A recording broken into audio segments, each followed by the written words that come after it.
Mesdames et messieurs, bonsoir. Merci d'avoir choisi RTI1 à la une de ce 20h. Nous sommes à J-3 de la présidentielle en Côte d'Ivoire. La campagne électorale prend fin demain à minuit, ce mercredi 14e jour de la campagne. Quelle est l'ambiance dans les QG des candidats? Quelles sont les stratégies pour convaincre le plus d'électeurs? À 72 heures du scrutin, nous verrons comment les équipes du RHDP et du candidat indépendant KKB s'activent sur le terrain. Avant le rendez-vous dans les urnes, la CEI s'attelle aux préparatifs pour une meilleure organisation et sécurisation de la présidentielle. La commission électorale indépendante multiplie les séances d'information et d'échange, notamment avec les observateurs. Objectif, évoquer leur mission, recueillir leurs préoccupations et attentes. Les hommes de Dieu prient pour la présidentielle ivoirienne. Les pasteurs protestants et évangéliques de Côte d'Ivoire réunis aujourd'hui au Palais des Sports de Treichville ont invoqué Dieu pour des élections apaisées. Le Premier ministre Ahmed Bakayoko a pris part à cette rencontre d'intercession pour la paix. Enfin, en Guinée, la vie reprend peu à peu son cours normal à Conakry après les violences observées à l'issue de la proclamation des résultats de la présidentielle. Les commerces fermés il y a quelques jours à cause des tensions ont rouvert, mais les prix de certains produits de première nécessité ont augmenté. Soyez les bienvenus sur RTI1. La présidentielle ivoirienne aura lieu cette semaine, précisément le samedi 31 octobre prochain, à 72 heures de ce scrutin. Comment les candidats se préparent-ils? Quelle est leur stratégie ce mercredi, 14e jour de campagne? Nos envoyés spéciaux vous remportent l'ambiance électorale dans ce 20h.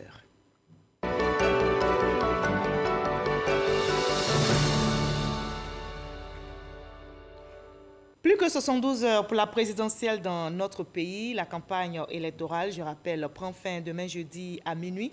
Le candidat indépendant Kouadio Konan-Bertin dit KKB investit le terrain pour conquérir des voix. Ses équipes de campagne s'activent dans les localités, notamment à Didiéville dans la région du Bélier. KKB a choisi, lui, de se prononcer devant la presse nationale et internationale pour dérouler son programme, son ambition pour la Côte d'Ivoire. Flora Baloguet, Franck Kouadio. Didiéville, centre de la Côte d'Ivoire, c'est la fin du meeting. Mission accomplie pour l'envoyé du candidat indépendant Kouadio Konan-Bertin. Didiéville, c'est sur le président Félix Houphouët-Boigny. Et comme nous prenons le dialogue, la paix et le développement, on ne peut pas faire une campagne présidentielle où nous voulons diriger la Côte d'Ivoire et sa jeunesse sans venir chez le président Félix Houphouët-Boigny. Nous nous adressons à toute la population ivoirienne, nous nous adressons à tous les électeurs de Côte d'Ivoire qui ont besoin de changement. Parce que la Côte d'Ivoire a trop souffert. Depuis ces 30 dernières années, il n'y a que la violence. Pour que ça prenne fin, je leur demande de voter le candidat Kouadio Konan-Bertin au soir du 31 pour qu'il puisse diriger la Côte d'Ivoire. Son programme porté aux populations du pays profond et au même moment des mises au point à la presse à son quartier général de campagne dans le quartier de Cocodile du Plateau. C'est que Kouadio Konan-Bertin veut occuper les différents espaces d'expression. Entre autres points d'attention, affirmer sa volonté de participer au scrutin du 31 octobre 2020. Un choix que le candidat âgé de 52 ans dit assumer. C'est lui qui dit être venu en politique pour symboliser le changement et le faire entendre au plus grand nombre. Affirme au micro de la presse nationale et internationale son désir de se présenter uniquement dans l'intérêt du peuple ivoirien. Si moi je suis élu président, ma préférence c'est de rassembler le peuple Côte d'Ivoire. Et depuis le sommet, à travers mon gouvernement que je mettrai en place, c'est un gouvernement d'union qui fera donc appel à toutes les compétences d'où qu'ils viennent. Je pense que c'est une priorité. Si c'est Ouattara qui gagne, qu'il voit comme je vois, qu'il pense comme je pense, et qu'il fait la même chose, il n'y a pas de raison qu'on n'aille pas dans ce sens, surtout que c'est ma conviction du moment. Après, je ne vois pas en quoi ça peut être contradictoire d'être candidat et d'aller jusqu'au bout. Ceux qui font acte de candidature et qui se rebiffent après, comment vous trouvez cohérent que quelqu'un soit candidat à une élection présidentielle qui souhaite ne pas voir se tenir? 14e jour et dans quelques heures, le 15e et dernier jour de campagne. Kouadio Konan-Bertin, jusqu'à ce que s'éteignent définitivement les lampions, entend rester fidèle à ses engagements. Engagements réitérés face à la presse et qui se matérialisent en 5 piliers, qui sont entre autres le développement de l'industrie nationale, la modernisation des politiques agricoles, de l'érection d'une école au service du pays et du développement, puis de l'assainissement des finances publiques. Voilà, et je rappelle, nous sommes à J-3 de la présidentielle ivoirienne. Le RHDP défendu par le candidat Alassane Ouattara s'active aussi sur le terrain. Ce mercredi, 14e jour de campagne, le candidat du Rassemblement des Oufouettistes pour la démocratie et la paix a mis le cap sur Ebimpe. Il a rencontré les chefs traditionnels, Atchan et Yatié. Ceux du Grand Pont et de Sikensi ont assisté à la réunion. Ricardo Zama. À une journée de la fin du championnat électoral, Alassane Ouattara a choisi d'effectuer son ultime mise au vert à Ebimpe dans la commune d'Aniama, à quelques pas du stade de la Cité olympique qui porte son nom. Entre autres raisons, le candidat du Rassemblement des Oufouettistes pour la démocratie et la paix, RHDP, entend s'armer d'un extrémum de bénédiction en termes de soutien franc, d'assurance et de sérénité pour affronter triomphalement Bertin Kouadio Konan dans les urnes ce samedi 31 octobre. Et ces atouts-là, les rois et chefs traditionnels des peuples Aké et Atchan, soutenus par ceux des Grands Ponts et de Sikensi, les lui ont fournis à travers leur présence significative, mais aussi et surtout en lui disant qu'ils sont diablement acquis à sa cause au regard des nombreuses actions de développement et de promotion sociale dont ils ont bénéficié. Et comme développement rime avec paix, Alassane Ouattara a encore redistribué les cartes d'une élection apaisée pour une Côte d'Ivoire solidaire et reluisante. Je voudrais donc en appeler aux chefs traditionnels et aux guides religieux pour qu'ils s'impliquent pour des élections apaisées, pour le renforcement de la paix et de la cohésion sociale. Je vous demande de continuer de conseiller aux jeunes de ne pas se laisser manipuler. Cela évitera des événements déplorables, comme ceux que nous avons connus à Dabou, et qui ont entraîné malheureusement la mort de 16 personnes. Et je voudrais présenter mes sincères condoléances aux familles des victimes. Notre pays est une terre de paix, de fraternité, d'hospitalité, des valeurs que nous a léguées le père de la nation, le président Félix Houphouët-Boigny. Nous devons continuer de tout mettre en œuvre pour que la Côte d'Ivoire demeure en paix, car sans paix, aucun développement n'est possible. Nous avons, dans quelques jours, l'élection présidentielle. Et je souhaite que vous vous rendiez massivement aux urnes le samedi 31 pour voter dans la paix, car la Côte d'Ivoire est un pays de paix. Bouaké, Man, Abengourou et Binpe, le candidat du RHDP qui a opté pour un marquage à la couronne des rois et chefs traditionnels, est reçu par ailleurs l'assentiment des jeunes et des cadres des régions visitées. Pourra-t-il recevoir leur soutien effectif? Réponse ce samedi 31 octobre. Avant le rendez-vous dans les urnes, la CEI s'attelle aux préparatifs. La commission électorale indépendante multiplie les séances d'information et d'échange, notamment avec les observateurs, pour évoquer leur mission, recueillir leurs préoccupations et attentes. L'objectif de la CEI est d'assurer une meilleure organisation et sécurisation de la présidentielle, nous rapporte Sidonie Davila. Environ 10 000 observateurs ont été accrédités par la commission électorale indépendante. Avant la tenue du scrutin présidentiel du 31 octobre, la CEI rappelle les règles du jeu. Observer, c'est regarder sans mot dire et pourtant dire. Observer, c'est de ne pas contrarier au risque d'obstruer l'observation. Observer, c'est contrôler la conformité de la chose à la règle. Et je ne vais pas vous l'apprendre, vous savez le faire. La sécurité des observateurs, la sécurité du scrutin, l'accès des lieux de vote, la CEI à l'écoute des observateurs se veut rassurante. Chaque lieu de vote a des détachements de police, de gendarmerie et de militaires pour sécuriser ce lieu-là. Tout observateur qui viendra, une fois qu'il sera sûr du chef du PC secondaire, il aura les instructions nécessaires pour pouvoir accomplir son observation tranquillement.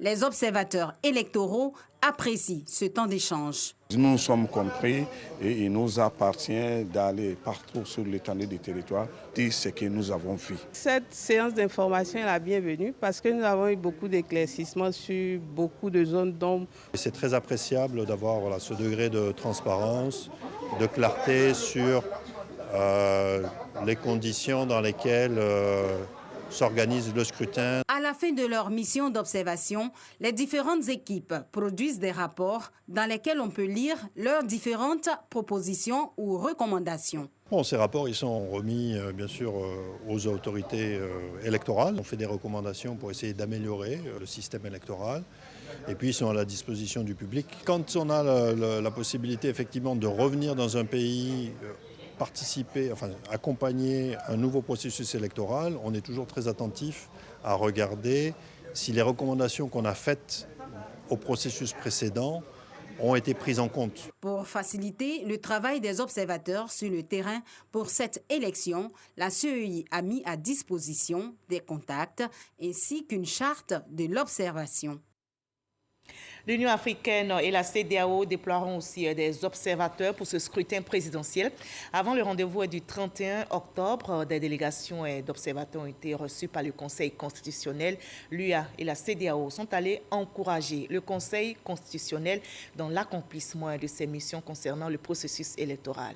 Gabriel Zani. À quelques jours du 31 octobre, les missions électorales d'observation se succèdent au Conseil constitutionnel. Une délégation de l'Union africaine conduite par Dileïta Mohamed Dileïta, ancien Premier ministre djiboutien, a été reçue par le président du Conseil constitutionnel. Nous avons surtout parlé, bien sûr, comme vous le savez, des élections qui vont se dérouler le 31 et surtout les dispositions qui ont été prises par le Conseil, les préparatifs avant les élections et après les élections. Et nous pensons que les choses sont faites d'une manière extraordinaire. Nous nous encourageons le Conseil à aller de l'avant pour que cette élection puisse se terminer dans de très bonnes conditions. Encouragement apporté aux juges des élections par la mission de l'Union africaine. C'est l'assurance que la communauté internationale fait confiance aux institutions du pays. La délégation de la CEDEAO apporte aussi son soutien au Conseil constitutionnel. Nous sommes là depuis plus d'une semaine et nous avons eu à rencontrer les acteurs, et certains acteurs qui contribuent à l'organisation de cette élection. Le président du Conseil constitutionnel nous a d'abord expliqué le rôle du Conseil constitutionnel et toutes les actions, les décisions. La mission électorale d'observation de la CEDEAO est une mission à long terme. Elle devra accompagner le pays durant tout le processus pour la tenue d'élections justes et transparentes. La mission internationale d'observation électorale met aussi en mission plusieurs observateurs pour cette présidentielle. Ils seront représentés sur tout le territoire ivoirien pour suivre le scrutin du 31 octobre. Les détails avec notre reporter Éric Goury. Namizata Sangaré face à la presse. La présidente du Conseil national des droits de l'homme s'entretient avec les journalistes. Objectif, donner les détails de la mission des 1500 observateurs des droits de l'homme qui seront sur le terrain le jour du vote. Leur mission sera basée sur le respect des droits de l'homme. Ces observateurs seront des relais du CNDH. Ils donneront de la voix si certains citoyens sont empêchés d'accomplir leurs devoirs. Nous souhaitons nous déployer à toutes les étapes pour rassurer les populations sur l'intégrité et pour la sincérité du scrutin. Les dispositions de la Commission électorale indépendante doivent également prendre en compte la situation des personnes vivant avec des handicaps. Ces observateurs feront remonter à leur hiérarchie toute anomalie liée aux élections. Et tout cela a pour objectif d'assurer nos populations, nos concitoyens sur la sincérité du scrutin, sur l'intégrité du scrutin. Il y aura une coordination ici, un secrétariat permanent qui sera là et qui sera en contact avec tous les observateurs déployés sur le terrain à l'effet de faire remonter les informations. Pour cette élection du 31 octobre 2020, le Conseil national des droits de l'homme affirme être aux côtés des citoyens pour que ceux-ci votent en toute quiétude. L'organisation de la société civile dénommée Civis Côte d'Ivoire va déployer 150 observateurs dans les 31 régions et les 2 districts autonomes que compte la Côte d'Ivoire. Le recensement des données transmises par les observateurs se fera via une plateforme numérique, nous dit Mama Traoré. Comme elle avait fait lors du référendum de 2016 et des élections locales de 2018, l'organisation de la société civile dénommée Civis Côte d'Ivoire annonce sa participation à l'élection présidentielle du 31 octobre 2020. Civis Côte d'Ivoire va déployer sur toute l'étendue du territoire 150 observateurs dans les 31 régions et les 2 districts autonomes de Côte d'Ivoire du 30 octobre au 2 novembre 2020. La récolte des données sera effectuée à travers Tcherea, qui est une plateforme numérique. Une plateforme numérique mise au point grâce à l'appui technique et financier du think tank Initiative Côte d'Ivoire. Nous sommes une trentaine de membres, résidents et non résidents de la Côte d'Ivoire, mais tous ivoiriens qui avons à cœur le développement de notre pays économiquement et politiquement. Pour nous, il est important que les Ivoiriens eux-mêmes s'approprient les mécanismes citoyens qui permettent de nous assurer que chaque élection est transparente et qu'elle permette l'expression de la voix des électeurs. La mission d'observation électorale lancée par Civis Côte d'Ivoire vise à contribuer à la formulation d'un jugement éclairé sur la transparence, l'intégrité, l'inclusivité et la crédibilité du processus électoral en cours. Le médiateur de la République joue aussi sa partition pour une présidentielle sans violence. Adama Toungara a reçu en audience les ambassadeurs d'Allemagne et du Royaume d'Espagne accrédités dans notre pays. Les échanges ont porté sur le rôle du médiateur en cette période électorale. Abdoulaye Koné. Le médiateur de la République est une institution qui n'existe pas en Allemagne. Au cours de sa visite de courtoisie à Adama Toungara, il s'agissait pour Ingo Herbert d'en savoir davantage sur les attributions de l'institution. Institution très importante pour le pays, une institution indépendante et aussi une institution pour les citoyens. S'ils ont besoin d'aide dans les conflits avec l'administration, mais aussi dans un temps tendu, j'apprécie beaucoup l'engagement pour la paix dans le pays. À l'instar de l'Allemagne, le Royaume d'Espagne, à travers son ambassadeur, se dit prêt à accompagner la Côte d'Ivoire pour un bon déroulement de son principal rendez-vous électoral. Nous avons une institution semblable en Espagne.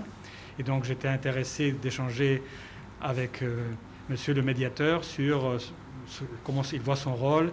Et il m'a expliqué quel est son travail, qui va dans le sens de l'apaisement et de la solution de conflits. Il est bon qu'il existe en Côte d'Ivoire un climat apaisé pour que les élections soient inclusives et se passent de façon adéquate. Au moment où l'on s'achemine vers la fin de la campagne, le médiateur de la République lance un appel à tous les acteurs de la vie politique ivoirienne à œuvrer pour un scrutin électoral apaisé et sans violence. Les femmes donnent aussi de la voix pour la paix. Environ 500 femmes se sont réunies dans le cadre des Femmes en causerie médiation, une initiative de l'Union africaine et des CREA Paix de la chaire UNESCO de Plateau. Lors de cette rencontre, les organisations Union africaine et CREA Paix de la chaire UNESCO ont engagé toutes les femmes à être des actrices de paix, nous dit Gabriel Zani. Installée au plateau depuis des années, Marie Ziao voit les jours passer sans grande affluence dans sa boutique de vente de vêtements. Le plateau n'a pourtant pas été touché par les récentes manifestations observées dans certaines communes. Les événements menacent la survie de son activité. Vous voyez un peu, le magasin est vide, rien ne marche. Donc on veut la paix. C'est la paix seulement qu'on veut. Rien ne marche.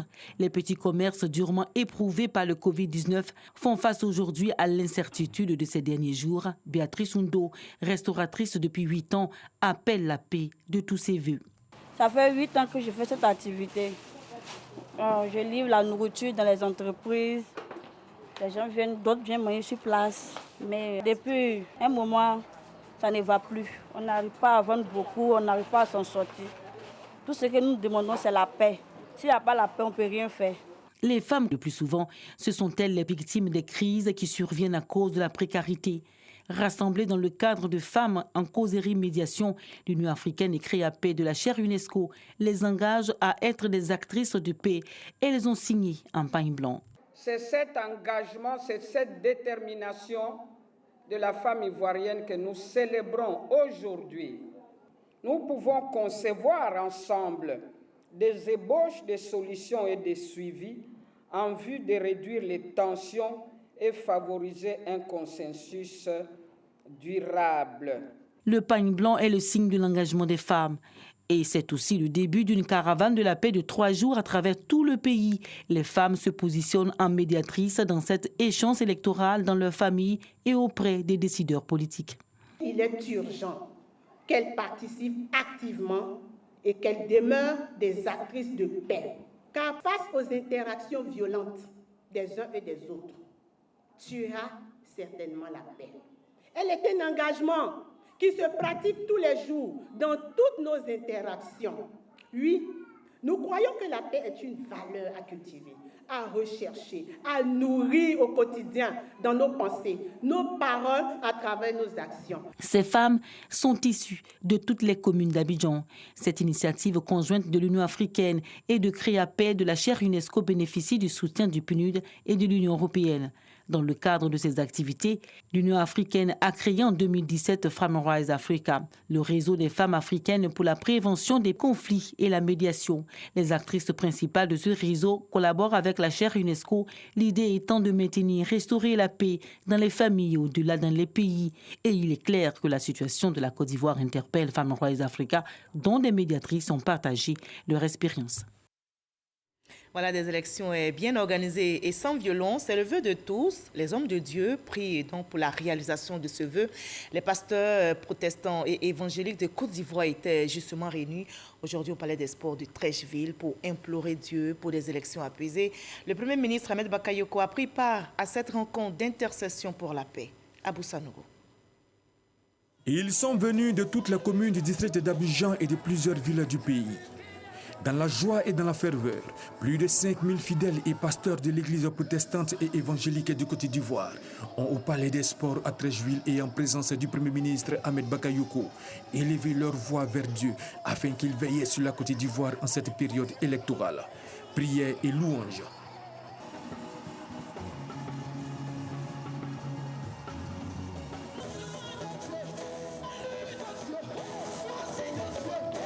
Tous ces hommes de Dieu ont tenu à implorer la faveur de Dieu pour la Côte d'Ivoire et prier pour des élections apaisées. Je refuse la guerre sur mon pays au nom de Jésus. Je refuse que le sang coule. J'annule tous les plans de déstabilisation contre la Côte d'Ivoire. Je déclare la paix, la paix, la paix au nom de Jésus. Nous avons prié pour rassurer tous nos fidèles, toutes les personnes qui vivent en Côte d'Ivoire, pour leur dire d'être tranquilles, il n'y aura rien. Le Premier ministre Ahmed Bakayoko s'est félicité de la forte mobilisation et a salué la contribution de la communauté évangélique à la paix et la stabilité en Côte d'Ivoire. En tant que Premier ministre, chef du gouvernement, ma mission, c'est d'assurer la paix, la sécurité, la joie de vivre, le bonheur de l'ensemble des Ivoiriens. Je ne peux que saluer la contribution exceptionnelle des évêques évangéliques, vos guides, ceux-là qui vous donnent de l'espoir, qui vous donne la paix au cœur, qui vous relie au Très-Haut, qui vous permettent, quel que soit votre état, d'être soulagé et de croire en demain, et de croire en après-demain, et de ne jamais désespérer. Je vous l'ai dit, à Yopougon, je serai à vos côtés pour vous accompagner, parce que votre contribution est puissante, votre contribution est forte. Et le rôle du gouvernement, c'est de vous accompagner. Tous les fidèles, pasteurs, évêques et révérends ont communié avec le Premier ministre Ahmed Bakayoko. L'Église évangélique de Côte d'Ivoire revendique à ce jour 8 millions de fidèles.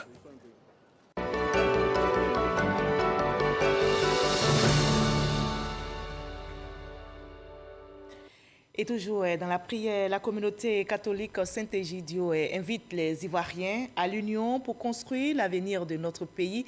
La communauté vient d'organiser une réunion et cette 9e édition de la rencontre interreligieuse de prière pour la paix initiée par Saint-Egidio a pour thème « Personne ne se sauve seul, paix et fraternité ». C'est Foraziki. Personne ne se sauve seul, paix et fraternité. Ce thème a réuni chrétiens et musulmans les uns aux côtés des autres pour prier pour la paix dans le monde et en particulier pour la Côte d'Ivoire. La communauté catholique Saint-Egidio veut ainsi attirer l'attention de chaque Ivoirien sur la préservation de la cohésion sociale. Les religions doivent inciter, comme cet après-midi, à l'espérance de la paix. Elles doivent pousser les croyants à se libérer de l'indifférence et à devenir des artisans de paix. Cette rencontre a été l'occasion pour les différents guides religieux de rappeler l'importance de préserver la cohabitation religieuse qui existe depuis toujours dans le pays. La diversité évite la routine et permet à la société d'être meilleure. Nous avons tous besoin de paix, de stabilité, de cohésion et d'harmonie pour nous épanouir. Ainsi, nous avons le devoir de rechercher sans cesse à créer les conditions pour une entente mutuelle. La parole de Dieu dans tous les livres sacrés nous rappelle qu'il faut dépasser la logique de la justice pour nous ouvrir à celle du pardon, car l'amour est vainqueur de tout mal. Il vaut mieux allumer la petite bougie de la paix que de maudire les ténèbres de la violence. Monseigneur Paolo Borgia, nonce apostolique de Côte d'Ivoire, appelle les différentes communautés vivant sur le sol ivoirien à se mettre ensemble pour bâtir la paix, préalable à tout développement. À partir de la foi religieuse, nous pouvons devenir des artisans de paix et non des spectateurs inertes du mal, de la guerre et de la haine. Les religions sont au service de la paix et de la fraternité. L'appel à la paix de la communauté Saint-Egidio s'est matérialisé par un document remis à chaque guide religieux pour servir de boussole pour la promotion de la paix. Les guides religieux ont, les uns à la suite des autres, allumé des sièges pour maintenir la flamme de la paix en Côte d'Ivoire. La communauté musulmane prie aussi pour la paix, une prière qui sera renforcée dans la nuit de mercredi à jeudi. Les musulmans célèbrent la nuit du Maoulid qui commémore la naissance du prophète de l'islam. Le thème retenu pour cette célébration par le Conseil supérieur des imams, des mosquées et des affaires islamiques COSIM, contribution de l'islam pour des élections apaisées. Konepa Gassoro de Madondi. Le Maoulid. Cette fête commémore la naissance du prophète de l'islam, le prophète Mohammed. Elle est célébrée dans la nuit du 11 au 12e jour du 3e mois du calendrier hégirien. Cette année, cette date correspond à la nuit du mercredi 28 au jeudi 29 octobre. Au cours de cette nuit spirituelle, guides religieux, prédicateurs et fidèles musulmans sont invités à faire des prières et des invocations à l'endroit du prophète Mohammed, sur sa famille, ses compagnons et sur l'ensemble des envoyés de Dieu. À travers cette nuit, non seulement la jeune génération va connaître qui est le prophète Mohammed sallam, mais aussi c'est une invite à tous les musulmans de ne pas ignorer la vie de leur prophète. Le Maoulid 2020, qui se déroule dans un contexte électoral, est le lieu pour les guides religieux et leurs fidèles de prier pour la paix et la stabilité en Côte d'Ivoire, d'où l'importance du thème retenu cette année par le COSIM, Contribution de l'islam pour des élections apaisées. Les élections ne riment pas avec, n'est-ce pas, des conflits. Et nous devons nous atteler à préserver notre chère patrie de tous ces dangers qui rôdent à nos portes. Cette fête, selon les guides religieux, ne fait pas partie des deux fêtes canoniques musulmanes, la Del Fitr ou la fête de Ramadan et la Del Kébir ou la fête de la Tabaski. Et en raison de cette célébration du Maoulid qui a lieu cette nuit, le ministre de l'Emploi et de la Protection sociale porte à la connaissance des populations vivant en Côte d'Ivoire que le jeudi 29 octobre 2020, lendemain de la commémoration du Maouloud, anniversaire de la naissance du prophète Mahomet, est déclaré jour férié et chômé sur toute l'étendue du territoire. Et en cette période électorale, il faut rester vigilant, il faut éviter les fausses informations. Mais comment faire face à la désinformation en ligne en période électorale? La question était au centre des échanges entre les hommes et femmes des médias, les organisations de la société civile et la jeunesse des partis politiques. L'éclairage d'Astoutouri. Lutter contre les fake news ou fausses informations sur les réseaux sociaux en cette période électorale, c'est entre autres les objectifs de ce 6e forum sur l'impact de la désinformation, couplé de la célébration de la Semaine mondiale de l'éducation aux médias, une initiative du National Democratic Institute, NDI, en partenariat avec l'Observatoire ivoirien des droits de l'homme, OIDH.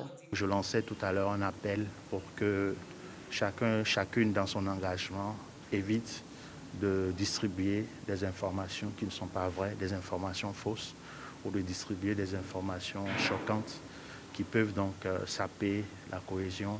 Et on en a vraiment besoin en ces temps électoraux assez difficiles. Ce forum meublé d'un panel autour du thème « Comment faire face à la désinfodémie » ou encore l'impact psychosocial de la désinformation en période électorale a enregistré la participation des organisations de la société civile, des hommes et femmes de médias et des structures nationales et internationales. Nous, en tant que structure de veille et d'alerte précoce, nous suivons également ces éléments, mais nous les considérons comme moteur d'accélération des conflits. Et donc, évidemment, c'est heureux pour nous de voir qu'il y a une structure qui a décidé d'adresser cette question. Et donc, les adresser, ça voudrait dire que ça nous permettra de réduire les conflits, ça nous permettra de réduire la tension au niveau du processus électoral en cours. Autant d'actions à l'actif du NDI et ses partenaires en faveur de la paix et la cohésion sociale en Côte d'Ivoire. Et la lutte contre les fausses informations s'accentue, tout comme la lutte contre le coronavirus.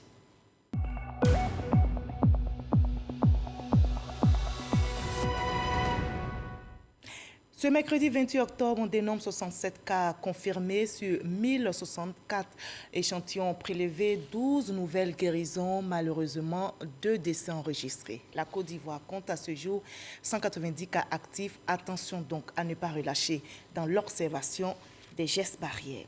Et face à la propagation du Covid-19 en France, de nouvelles mesures drastiques sont annoncées. Le président Emmanuel Macron, dans une allocution télévisée, a fait état d'une deuxième vague qui sera sans doute plus dure et plus meurtrière que la première en France. Il a annoncé donc un nouveau confinement sur le territoire national, sauf pour l'outre-mer, pour freiner la propagation de ce virus mortel. Retour en Côte d'Ivoire, le ministre Aka Awele, président du Conseil régional du Sud Comoé, et le représentant du ministre de l'Équipement et de l'Entretien routier ont lancé les travaux de bitumage des voiries d'Ayamé, de Maféré et de la route Maféré-Kouakro, environ 22 km de voies à bitumer pour plus de 20 milliards de francs CFA. Et la réalisation de ces travaux devrait améliorer bien sûr le quotidien des transporteurs ainsi que les usagers, nous dit Francis Boifo. Elle est longue de 20 km en 2 fois une voie et traverse plusieurs villages. La route reliant Maféré à Kouakro dans la région du Sud Comoé sera bitumée dans 12 mois. L'attente a été longue.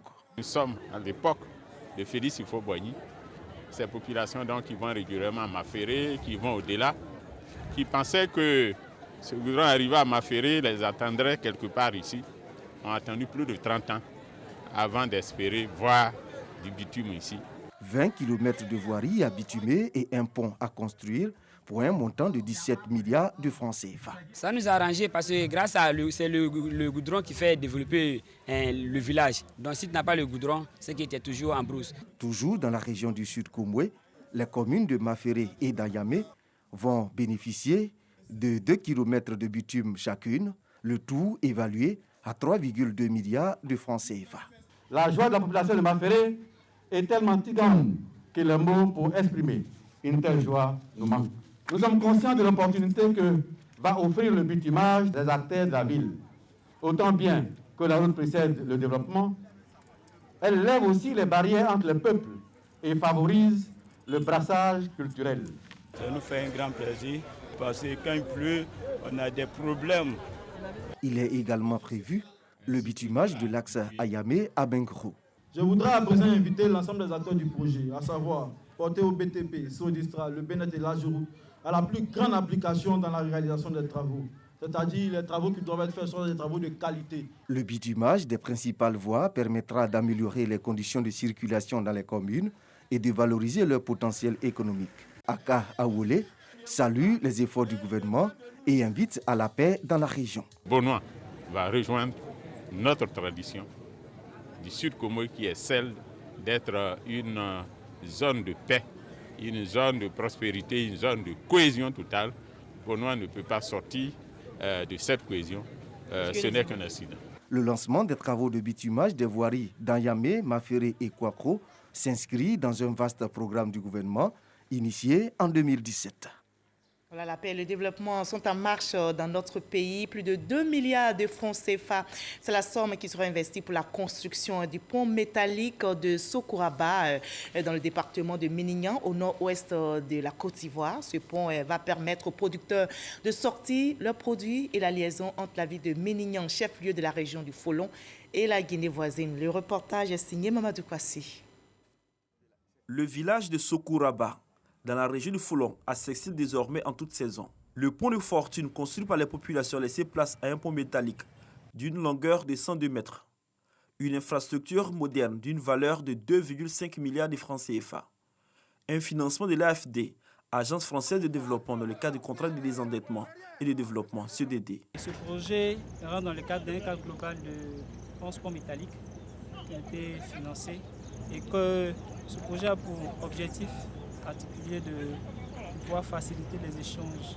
Avec ce pont, les producteurs pourront évacuer facilement la centaine de tonnes de produits agricoles et accéder facilement à la frontière de la Guinée.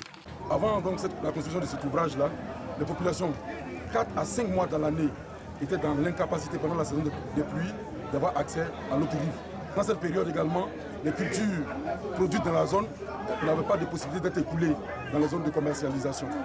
Voici ce dans quoi le président de la République vient de nous sortir.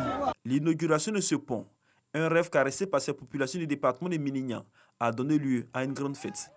Toute la diaspora s'est mobilisée pour ce qui est appelé désormais la fête de l'émergence. Car avec l'électricité, l'eau potable et ce pont, Sokouraba s'inscrit désormais dans la politique de développement.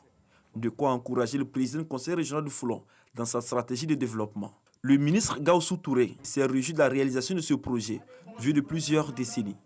Au nom des populations, un hommage a été rendu à Feu Amadou Gon Coulibaly, initiateur de ce projet. Amadou Gon Coulibaly, qui n'a pas hésité à ce qu'il apporte tout son appui auprès du président pour que effectivement ce pont soit aujourd'hui une réalité. Et là où il est, on prie le Tout-Puissant pour qu'il lui accorde sa grâce et qu'il puisse lui ouvrir les portes du paradis pour ce travail important qu'il a fait au profit du district du Benguélé et plus particulièrement de la région du Folon. Gaoussou Touré a aussi rappelé que le bitumage de l'axe Odiné-Minignan, frontière du Mali, est une réalité. Et ce projet prendra forme dans quelques mois, a-t-il indiqué aux populations à qui il a demandé d'accompagner la politique de développement de la région. Cette cérémonie d'inauguration du pont métallique de Sokouraba a été l'occasion de lancer les travaux de construction du foyer des jeunes de la localité. Prochain lieu de rencontre, la chefferie des jeunes pour parler de paix et de développement. Et on termine par la Guinée. La vie reprend un peu à peu son cours normal du côté des Conakry après les violences observées à l'issue de la proclamation des résultats de la présidentielle donnant le président Alpha Condé vainqueur. Les commerces fermés il y a quelques jours à cause des tensions ont rouvert, mais avec des difficultés d'approvisionnement. Conséquence, les prix de certains produits de première nécessité ont augmenté, notamment celui du pain. Autre fait marquant le retour à la calmie, le dispositif sécuritaire qui empêchait toute entrée et sortie du domicile du principal opposant, Selim Dalem Diallo, a été levé à la demande de la mission conjointe ONU-UA-CEDEAO qui vient de séjourner à Conakry. Fin de ce 20h. Merci à vous tous de votre aimable attention. À 23h, Marine Konia prendra le relais pour le dernier journal. Continuons de semer la paix dans notre beau pays, l'unique, la Côte d'Ivoire.